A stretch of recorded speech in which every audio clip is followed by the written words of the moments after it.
In this episode, we discuss some things that stood out to us in the book Technofeudalism, which is a 2023 release that lays out what the author believes killed capitalism.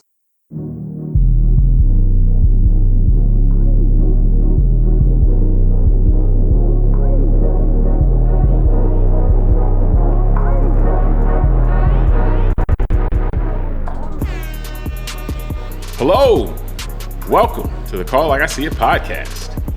I'm James Keys, and rolling shotgun with me today is a man who, like the world's major central banks, spent the last decade plus focused on making money. Tunde Ogunlana. Tunde, are you ready to break down whether it's still true that cash rules everything around us? Only if Cream gets the money. Yes. All right. Now, before we get started, if you enjoy the show, I ask that you subscribe and hit like. Doing so really helps the show out. Now, we're recording this on June 11th, 2024, and we can continue our culture series today by doing some reading between the lines in the 2023 book, Technofeudalism, What Killed Capitalism, by Yanis Varoufakis, the economist, politician, and author, and also former finance minister in Greece. In the book, Varoufakis lays out factors like monetary policy from major central banks, and also how the internet and the technological environment has evolved over the last 15 years, which has led to a decline in markets and capitalism as it's understood and as it was laid out and has been practiced over the last few hundred years, and the rise of a new system, which looks a lot like feudal systems, which capitalism ultimately replaced in many societies going back hundreds of years. So Tunde, just to get started, what was your reaction kind of to the premise of this book and how it lays out these things? I thought it was a very good book. I, first of all, got to tell the audience, thank you to you, because you're the one suggesting this book. I'd never heard of it. And it really did a great job of doing exactly what you just described, which is, it's kind of this longer arc of the last few hundred years where feudalism was a system, which I know we'll define in a minute. But capitalism actually led to the replacement of that entire system over about 150 year period. And now what he's made, the author has made a case that we've slid back into a version of feudalism, but we can't see it as easily because it's not necessarily physical labor and things like that are being rented. It's more of our attention, which leads to other areas where it's felt. So, and I want to say this is a joke. I appreciate you pronounced his name very smoothly, because I can't pronounce it. And with a name like mine, I'm very sensitive to that. So, and the other thing I want to mention, which you mentioned, is, this book, not only is it a great book, which we'll discuss, but the fact that he was the finance minister of Greece, I think does carry a little bit more gravitas, because this isn't someone just kind of throwing tomatoes from the cheap seats at our system and kind of commenting from the outside. I mean, to be the finance minister of one of the world's major countries and a large economy, I think says a lot for his input into this topic. So, that's kind of my initial thought on the whole thing. Yeah, I mean, and one of the things I'll mention, and what he goes into in the book talks about how how we describe these things matters. Because one of the things, like you talked about, how people may not notice that the capitalism, or at least the dominance of capitalism in terms of an economic system, has kind of receded, is because a lot of the things that he talks about that have replaced these tenets of capitalism with more tenets, things that were seen in feudalism, like versus the prominence of profits, or the goal of profits versus the goal of rents. But is that we don't notice these because we have the terminology. The things that have replaced these things are still termed and shrouded in wording that we use to describe capitalist systems. So we don't notice that the way they're functioning is different. We may look at Amazon and feel like, oh yeah, that's a marketplace where you have all these competing sellers and all that, and we might not recognize the way that that's set up. Actually, is the capitalists, the people who are operating in that market, are all subservient to a landlord, who's taking rents from each one of the sales, no matter who you buy from. And so And then just briefly, like the kind of from a big picture standpoint, when you're talking feudalism, from an economic standpoint is where we'll focus. But the land is all owned by a central authority. That could be a king or whoever it is, and then they have their vassals who get pieces of the land, and those people manage those lands. They owe taxes, they rents and so forth to the ultimate to the sovereign or to the owner of the land, and then the vassals then exploit the labor of the people who live on the land as well. And so, or they live on the land. So the vassals then, collect from the people who work the land, and then they owe that back to the ultimate authority, the central authority that owns on the land. The landlord. The landlord being, more so like the vassal, so to speak. So the feudal period ends. One of the big things that where it ends is that once the landlord, so to speak, realize that if they actually kick the people off the land and have sheep, so they can they can trade wool internationally, that it's much more. They can make a lot more money that way. And so that led to the feudal system unraveling essentially because, at that point, let's kick the people off. And this is like a notable historic story. That leads to the French Revolution, right? And amongst a lot of other changes. But let's kick the people off of the land and let's put sheep there and then let's export wool. And so what he draws the analogy of basically is that that's essentially what Amazon has done with internet commerce in the sense that, everybody has to come and sell on my platform, be subject to my algorithm in terms of when I type in, I want to look for a basketball on Amazon. It's not a marketplace in the sense that it is showing me, best quality, lowest price, yada, yada, yada. It's showing me what Amazon wants me to see. And that could be based on any number of factors, based on the way their algorithm is working, based on what they know about me. And so it has gone from the idea of, I'm going to go to a store and see what they have. A store is a market is kind of an old word for that, and see what we have. To our decision making is guided anywhere we go on the internet.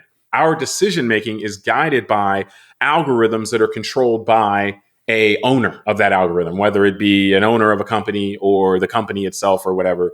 And so our experience, the way we engage in what we consider markets is much more about, it's mediated basically. And the serfs, the people who are paying the rents actually aren't us as the consumer.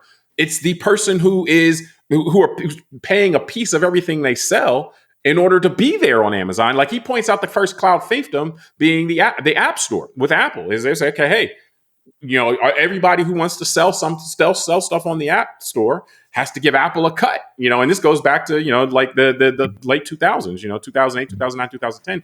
And so you got this App Store, iTunes, and Apple takes a cut of everything. And so, but you got to be there because that's where the people are. So essentially the point being that this is now the capitalists, as we understand terrestrial capital, regular capitalists, are subservient. They have to engage with these companies, these cloud capitalists, in order to interact with consumers. And they don't control how those consumers interact with them basically anymore. It's like, okay, yeah, you're going to interact with the consumers the way Amazon or Apple or whoever's algorithm says you are. And for every sale you make, you're going to give us a piece of it, which looks a lot like a central authority controlling all the land and giving people fiefdoms.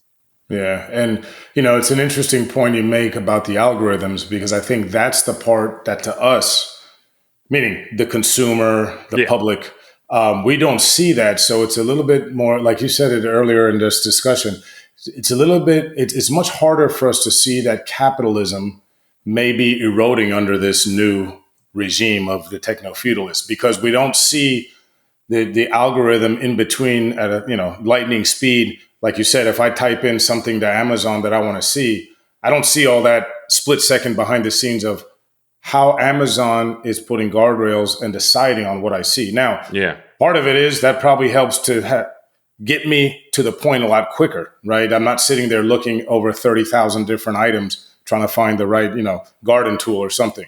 Maybe they just put two in front of me and it makes my choice easier. But understanding that is also, they are now the feudalists. And one term I want to throw out real quick while you're right there is that, he describes, capital being the produced means of production. And he describes cloud capital and these cloud setups as produced means of behavior modification. And so that's what you're saying is that the algorithm studies how you and how other people react to certain prompts and essentially knows how to put in front of you what it may think is either best for you or best for Amazon in the long run or whatever, cloud capital firm we're talking about. And so it's a big part of it. But once you do that, though, the key piece you have to realize is that that is not a market. That is not a knowing participant in a market deciding based on best quality or lowest price. This is what I want to do. That is your decision making being guided by someone else who has a different motive going on. And not to say that it's the end of the world or anything like that, but it's something that we should be aware that's going on. Well, just to be, you know what it is? It reminds me of, as we're talking, like the idea that on the surface, everybody kind of says, oh, yeah, we live in a democracy and all that. Yeah. But the reality is when you really break it down, it's a constitutional republic. There are a lot of undemocratic things that we just accept because we're just used to it, like the Electoral College or like gerrymandering or, all these kind of things. And so, we feel like we're in a democracy, but you could really look at it and say, okay, this is not really a traditional democracy. Like we vote on something, but it's not it's not a pure democracy in the sense. Our shorthand for, I vote in the election is, it's a democracy. When, like you said, there are democratic elements to it, but it's not a democracy as it's defined, so to speak. Correct. One of the things I want to add here is this book was interesting for me in the sense, especially with what I do for a living, just, in financial services and all that, because there's been a lot of sometimes wondering, like, how is it these same, let's say 10 stocks, they have this huge outside now, I think it's, or the Magnificent Seven, which is Apple, Amazon, NVIDIA, basically the big tech players out there. They make up now over 30%, I believe, of the market share of the S&P 500, which is the broad index representing the U.S. stock market, which is supposed to represent the 500 kind of largest and well-capitalized companies on the exchange, which, under normal circumstances, out of 500 companies, to have just 7 that make up now 30% of all the value of those companies. It's crazy to hear. Yeah. That means 493 other companies that are supposed to be the largest in our economy make up the remaining 70%. Yeah. This is the highest imbalance, I believe, in the history of the United States at this point. And so prior to reading this book, I just didn't understand how that was. I thought, okay, just investors like these tech stocks. But after reading it, I mean, that's really because, and you said something which, again, this isn't about being sinister or accusing anyone of anything. It's just the way the system played out, because part of this is technology, part of this is the financial part. So, and that's what I think he misses a little bit in the book, because you made a great point about Apple in the earlier stages of a lot of this, like 08 through, let's say, 2010, 2011. Well, think about it. We only had so many choices. You either had a phone from Nokia, Motorola, BlackBerry, or Apple back kind of in 08 or prior to 08. BlackBerry and Nokia and Motorola they were behind the times because Steve Jobs was revolutionary and created the iPhone in 08, which had the touchscreen. You could watch videos. So what did the public en masse went to iPhones.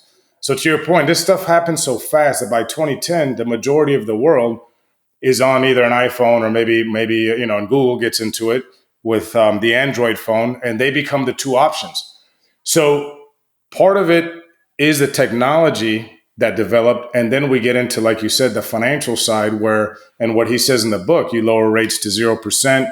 You have a very accommodative kind of government hand in glove, letting technology companies do things that maybe 100 years ago weren't as acceptable, like antitrust, getting around certain antitrust regulations. Regulation always comes next because it can't, it wasn't well enough. And you don't want to necessarily stifle innovation. You don't want to start over-regulating things too quickly. Like, you kind of want to see it play out. I would think, this is my personal opinion on this. You want to see it play out. And then once you see it play out, once you see books like this and say, okay, try to get a handle on what's going on, then you can try to regulate it. But if you try to regulate it too early, you might step on the people that are really pushing it forward too early, Yeah, no, I mean, I don't disagree. I'm just calling out the kind of the arc of this trajectory. And, it's a good point you make, because I think what's happened here is this technology that we've all come to embrace kind of developed so quickly. I mean, this idea, I mean, think about it. Like I said, the iPhone was created in 2008, the iPad in 2010. I mean, it's almost impossible to remember what just 20 years ago. I mean, we're in 2024. In 2004, none of this stuff was really around. Social media, I mean, we had MySpace at best, remember? Yeah. So the way that we interact with all the stuff on our phones, and like you said about the Apple App Store, that became a real marketplace, which then Apple was the only gatekeeper. So it creates the environment for feudalism to come back. But now, like, that's why I find it interesting how it says they're cloud feudalists, not like real property feudalists. And it reminds me of things like the metaverse and all that. Like, it's going to keep going. I mean, I could really see, movies like Ready Player One coming out in reality, where people are spending money, are buying cloud space, like spending money on, like we do on real estate for real space. They'll spend money in the metaverse like that. Yeah. And who's going to control that is Meta, right? I mean, they're going to at least be the gatekeeper, and they'll decide what other companies, who makes money on their platforms and all that. So but because we're not dealing with people owning big swaths of land where we can see, poor people kind of tilling the land and say, wow, that's, those people are getting the raw end of the deal. It's not as easy for us to see. Yeah, no, I mean, but seeing it and having it described, and this is, a big part of the book, is just, okay, we can start getting a handle on what's happening and then figure out what type of ground rules or regulations or guardrails need to be in place to optimize this to get the best for society, in addition to continue to innovate and so forth. So I think that's a big part of what the reason why something like this is important, is because we have to understand what's happening, why it happened. I mean, one of the key pieces, and I'll just mention this briefly, is, with that post 2008 period, the two things that he pointed to was that because the banks and the bankers were bailed out and a lot of money was diverted that way, but there wasn't a lot of funds that were directed to the people. Like for the masses, there was more austerity, but for the bankers and so forth, which they ran the payment systems, they ran, like, things would grind to a halt if they weren't, if the banks at least, weren't put back in a decent place. But because of that, though, all of the money that was being printed and so forth that was going into the hands of businesses and people or whatever, there wasn't a lot of incentive to invest that into things to make more products and so forth, make products and services, because the people still were tight. And so a lot of that money was just reinvested and reinvested and reinvested. And it built up a lot of things. It allowed for, all of these things that didn't turn a profit for a really long time, the Ubers of the world or the DoorDashes, they weren't turning profits right away, but it allowed them, because this endless supply of money. So they were able to build up these huge cloud fiefs that ultimately now we're living amongst and we are beholden to. And so now we're in this situation. Of course, what's next? The other thing I wanted to discuss from this book before we move on was the idea. He talked about this brewing Cold War potentially with China, because obviously you have these U.S. based companies that have established these cloud-based fiefs that like, hey, if you're in this space online, then you're in this person. You're in Jeff Bezos's fief because you're in Amazon, or if you're in YouTube, then you're in Google's fief, or wherever you are. Is that this brewing that other world powers may look at that, and if they're capable of it, and say, well, hold up, we don't want those companies to have all the information about what people want and what they don't want, to be able to control or to suggest the behavior of these people through algorithms and so forth. So we see China now, and we see their businesses. They're putting together businesses that are establishing their own cloud fiefs and have established their own cloud fiefs. And so you're seeing this battle over the world turf, basically, of which people are going to plug into which collection of cloud fiefs. So what was kind of your thought? What did you think about that in terms of this potential for a brewing Cold War between the cloud fiefs, on one hand from American-based companies, or on another hand, Chinese-based companies, which we're seeing right now potentially with the way the U.S. companies or the way as the U.S. government is looking at TikTok. Yeah, no, and that's what I was going to say. Like TikTok, the anxiety about, remember Huawei, yeah, and that's, to me. I know we did our show about TikTok. That's, to me, the part that makes it difficult to see through a lot of the smoke, in terms of are people really concerned about TikTok being an actual national security threat? Or is it the cloud fiefs, if we can say it that way, domestically, meaning companies like X, Facebook, Google, that are just telling the U.S. government, because of our lobbying laws and the fact that, you know, they spend a lot of money on making sure our government pays attention to them in general. Is it just that they don't want to have the competitor here from China that has 170 million Americans eyeballs on there? And so that's what makes it difficult to see what's the truth. You know, the Americans should be in their fief, not in this other fiefdom, essentially. Yeah. And then the other thing I think that makes it possible is, number one, China's strength in general and its population. So if you look at companies like Alibaba, you know, and Tencent, I mean, when you have a population of 1.5 billion people, I mean, if you close all that into your own population, I mean, you still have enough to create your own economy there. I mean, there's 8 billion people in the world. So a fifth of them being in China means China, if they were to really do this cloud thing and keep it closed, they'd always have a perpetual engine of people. And like you said, the fact that they are now going out, he made some very interesting observations, like Russia's invasion of Ukraine and our response to it and how that's changed the landscape. So for the first time in history, because of the way we sanctioned the Russian central bank's dollars, meaning they had hundreds of billions of US dollars that the Treasury confiscated, it created distrust amongst certain other nations, which decided, hey, let's try out this Chinese stuff. So you see a lot of, especially in Africa, I think is a majority, but there's some Latin American, some Middle Eastern countries that are kind of starting to really flirt and go towards China. And using things like their apparatus for executing payments. You know, up until, you know, now a lot of the world used the apparatus that was set up by U.S. companies and operates through dollars to initiate payments and so forth. But is it going to be? Are you going to, if you're in China, you know, you're not doing that, or do you have an alternative? And this may push people towards that. But then also other nations are going to make that decision. Do you want to use a yuan-based payment system or a dollar-based payment system in terms of what's happening? So all of those, it's creating this, you know, these choices, so to speak. The last thing I'll mention, there was one piece that we did not spell out previously, is the actual idea of serfs.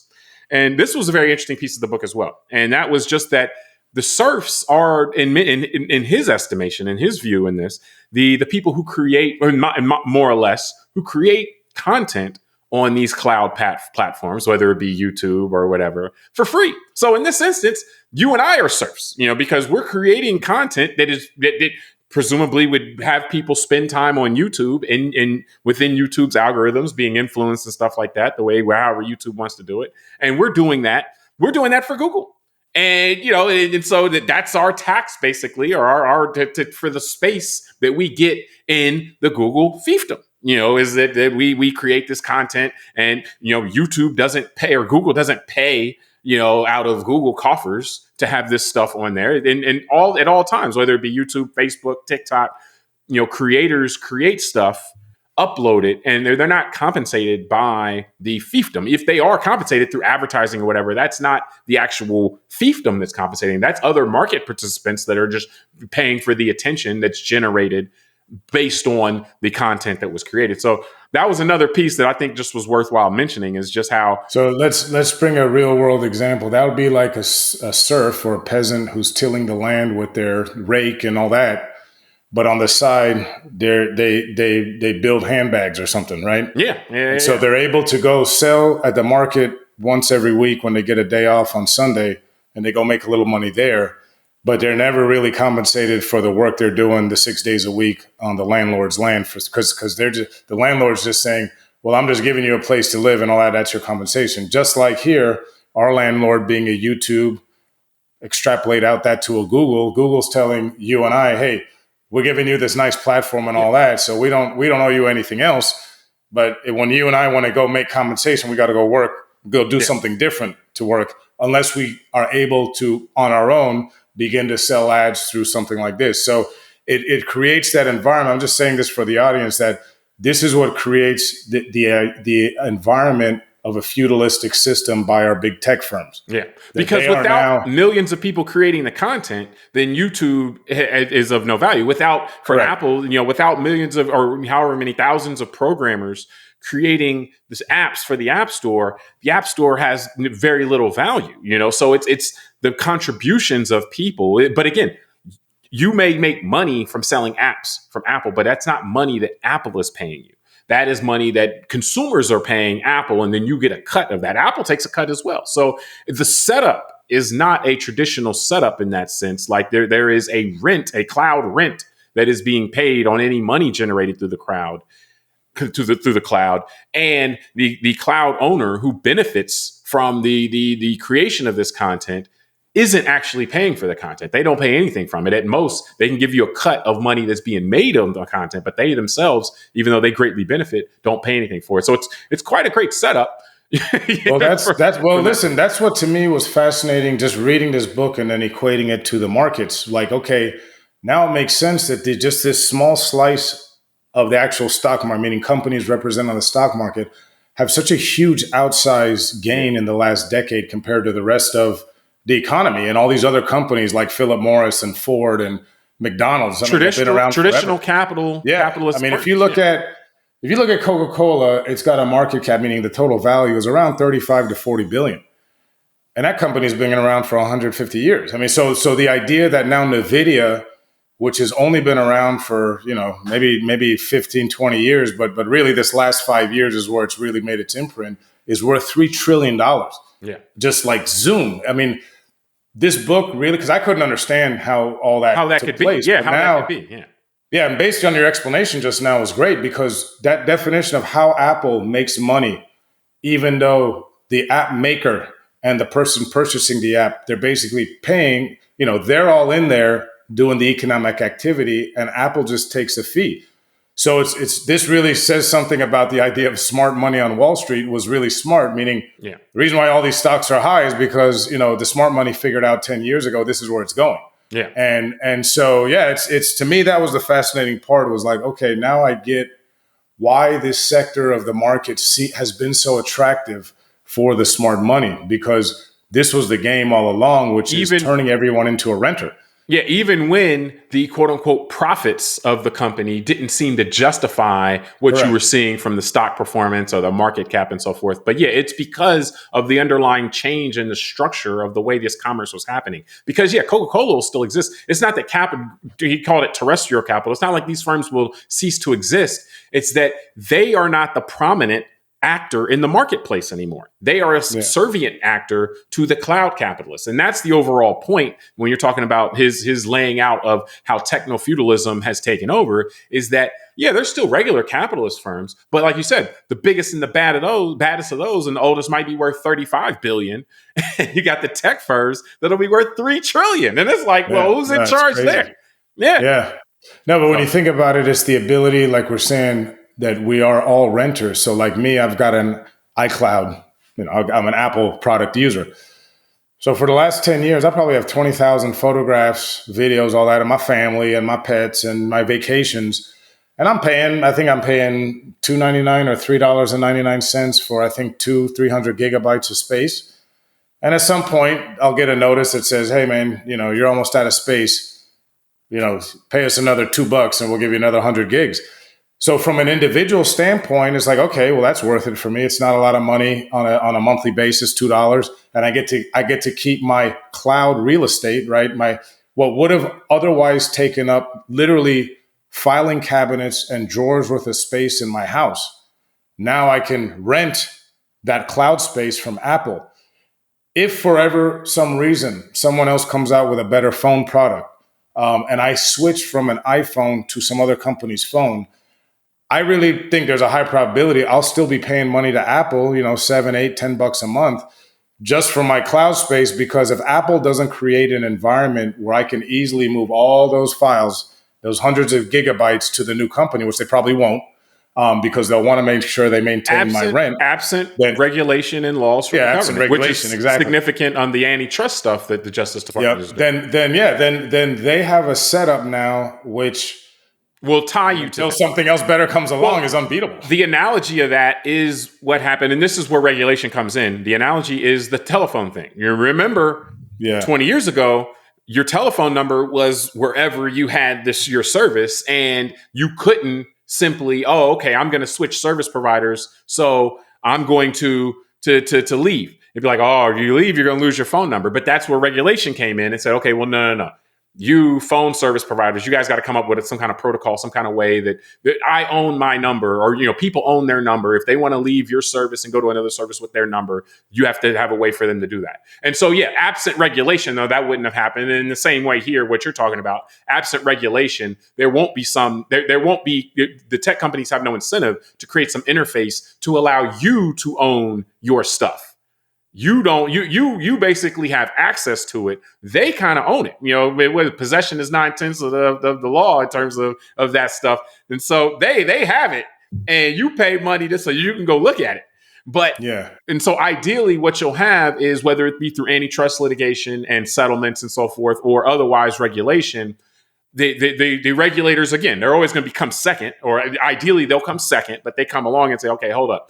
Some of this stuff we need to rein in, whether you own your data that you upload or whether you own data about your behavior. And if you can say, hey, you've stored all this information about my behavior. I want to download it. And I want you to delete it. Can you do that? Or do they own that perpetually? So all of that type of regulation and so forth would ideally be forthcoming. But now, with these participants having so much power in the marketplace, particularly over the power over, through algorithms, behavior modification, what you see, what you focus on, what your reality is based on your focus being your reality, is like, well, can regulation even get a handle on this kind of stuff anymore? Or because they have a line into everyone's brain directly and they know exactly what triggers everyone and so forth, are they going to be able to keep us perpetually distracted and not being able to put one foot in front of the other to get from point A to point B from a regulatory standpoint? That's going to be the open question when it comes to just looking at how we ourselves interact with this tech environment through the cloud space. And again, that's just one of the examples. I think they beat the regulators. Well, that typically happens until they beat the regulators, until they overreach, and then the public kind of reacts. But that's the historical way before they had a way to continually distract and keep the public off. Now base. It's a little bit different. It's interesting, where it goes. Yeah. One of the things I wanted to point out, which was interesting for what the book kind of brought to my mind and made me realize, I had never thought of some of the things domestically in the United States mirroring some of these economic models. So the idea of feudalism and serfs and peasants, really, I started thinking about like the first, call it 70 years of the 20th century, from about 1900 to 1970. The idea of a sharecropper in the South was no different than a peasant or serf back in the old European feudalist days. Yeah. Which, to your point at the beginning of this conversation, allowed for the southern economies in the United States up until, let's say, I'll just use 1970 as a cutoff, to have much less market-based economies, because you did have the sharecroppers, the serfs tilling the land, who were stuck there. You had the landlord who then maybe paid the vig either to the state or to some developer or some higher up. There wasn't a lot of room for others in this mix. And also it led to feudalism is notoriously poor for innovation and for, development and so forth. So it led to the South not being a place where a lot of that would happen. That's what I was going to say. It made me realize a lot of dynamism was missing. Yeah, and that's what I was going to say, that the United States as a nation, I don't know if this is unique, but I would say it's probably rare that in one country, you actually had these two totally separate systems of economies. You had capitalism in the North and the West, and in the South, you had feudalism. Yeah. And it's just, so until reading this book, I didn't realize that dynamic is pretty interesting. Yeah. Well, and I want to close this up, but one thing I'll mention here is what this really illustrates is that it seems like there are only a few ways of tried and true kind of setups to organize our activity as humans, whether it be from an economic or a government standpoint. Like, we tend to gravitate towards certain types of forms of organizing, and those forms, can evolve or have a metamorphosis based on our current technological environment or the environment in general that they're deployed in. But it doesn't seem like there are endless ways basically for us to do all this stuff. Like there's you have your strong, with government, you have your strongman approach, and like, hey, let's beat up on the people who we don't like, or you have a more collaborative approach, which is like, hey, let's try to build a system and lift all boats. From an economic standpoint, you have more exploitative systems. You have systems that try to give people that give people, the more exploitative systems, you get no stake in the game. You're just here, you're just a cog, versus some that try to give people incentives and stakes in the games and so forth, and that may lead to more dynastism. And so, so like what we're seeing here is that, and this is kind of the point of the term technofeudalism, is that from you go from feudalism to capitalism, and then right now it's kind of returning to more of a feudal form, albeit one that's different in certain ways, but it's still something that's not looking from a pure it's looking to exploit rents, I should say, more than profits in a capitalist sense. So it's not like it went into something completely different. It's just went to something that was there before, but in a different way. Yep. Let's see how it plays out. Yeah. That's what we get to do. So, but no, so we appreciate everybody for joining us on this episode of Call Like I See It. Subscribe to the podcast, rate it, review it. Tell us what you think. Check out the book. It's a very interesting book. And until next time, I'm James Keys. I am Tunde Ogunlana. All right. We'll talk to you next time.